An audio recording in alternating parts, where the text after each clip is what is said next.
నమస్తే friends, welcome to హ్యామ్నీ kitchen. ఈరోజు మన ఛానల్లో సింపుల్ అండ్ ఈజీ ప్రాసెస్లో పాలకోవని ఎలా ప్రిపేర్ చేయాలో చూపించబోతున్నాను.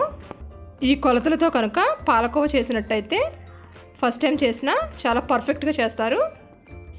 ఇక ఆలస్యం చేయకుండా ఎలా ప్రిపేర్ చేయాలో చూసేద్దాం.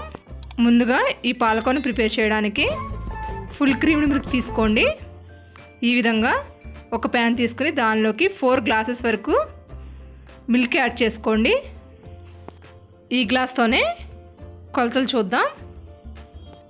సో మిల్క్ని యాడ్ చేసుకున్నాక సేమ్ అదే గ్లాస్ తోటి 5 గ్లాసెస్ వరకు షుగర్ యాడ్ చేసుకోండి.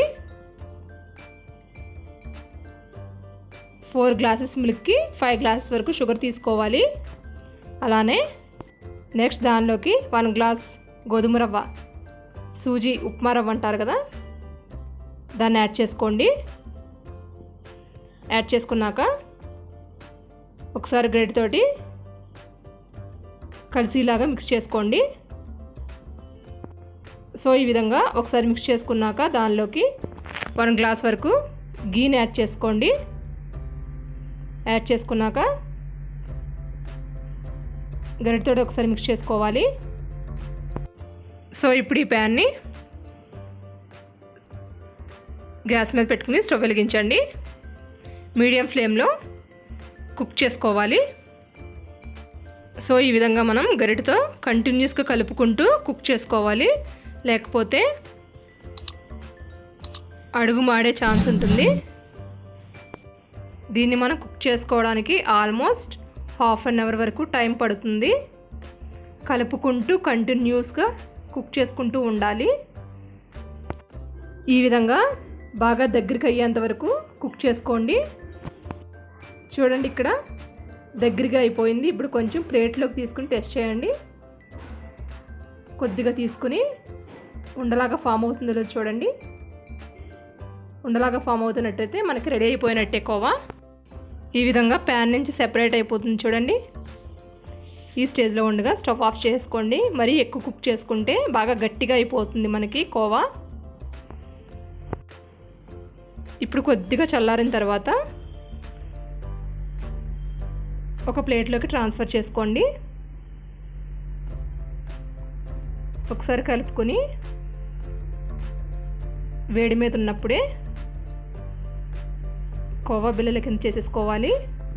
ఈ విధంగా నా దగ్గర పాలకోవా ప్రిపేర్ చేసుకునే మౌల్డ్స్ ఉన్నాయండి. సో నేను వాటితోనే ప్రిపేర్ చేసుకుంటున్నాను. అవి లేకపోతే హ్యాండ్తో అయినా మీరు ప్రిపేర్ చేసేసుకోవచ్చు. ఈ విధంగా మౌల్డ్స్కి ఫస్ట్ గీ అప్లై చేసుకోండి. ఒకవేళ మీకు ఏమైనా కోవా గట్టిగా అనిపిస్తే కాచల్లార్చిన పాలని కొద్దిగా యాడ్ చేసుకుని కలుపుకోవచ్చు. ఈ విధంగా కొంచెం కొంచెం తీసుకుని ప్రిపేర్ చేసుకోండి.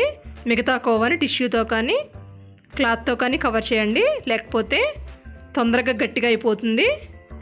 చూడండి, ఇక్కడ నా దగ్గర 2 మౌల్డ్స్ ఉన్నాయి కదా, వాటితో చేసి చూపిస్తున్నాను. ఒక మౌల్డ్లోకి కొంచెం పెట్టుకున్నట్టే ఫ్లవర్ లాగా షేప్ వస్తుంది. లైట్గా ప్రెస్ చేస్తే సరిపోతుంది. తర్వాత ఎడ్జెస్ని హ్యాండ్ తోటి క్రాక్స్ లేకుండా అడ్జస్ట్ చేసేసుకోండి.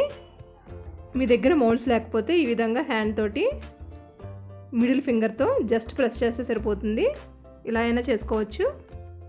ఆల్మోస్ట్ ఇలా చిన్నవి అయితే 50 పైనే మనకి పాలకోవలు వస్తాయండి. ఈ విధంగా మొత్తం అన్నిటినీ కూడా ప్రిపేర్ చేసేసుకోవాలి. వీటిని మీరు 1 మంత్ వరకు ఫ్రిడ్జ్లో స్టోర్ చేసుకోవచ్చు. ఎంత సింపుల్గా రెడీ అయిపోయా చూసారుగా. మీరు కూడా ఈ రెసిపీని ట్రై చేసి మీ ఫీడ్బ్యాక్ని కామెంట్ చేయండి. అలానే మన ఛానల్ని ఫస్ట్ టైం విజిట్ చేసినట్టయితే తప్పకుండా సబ్స్క్రైబ్ చేసుకోండి. బెల్ ఐకాన్ క్లిక్ చేసినట్టయితే మీకు నోటిఫికేషన్ వస్తుంది. వీడియోని డెఫినెట్గా లైక్ చేయండి. మీరు లైక్ చేస్తే ఎక్కువ మందికి రీచ్ అవుతుంది. మీ ఫ్రెండ్స్కి రిలేటివ్స్కి షేర్ చేయండి. Thank you for watching.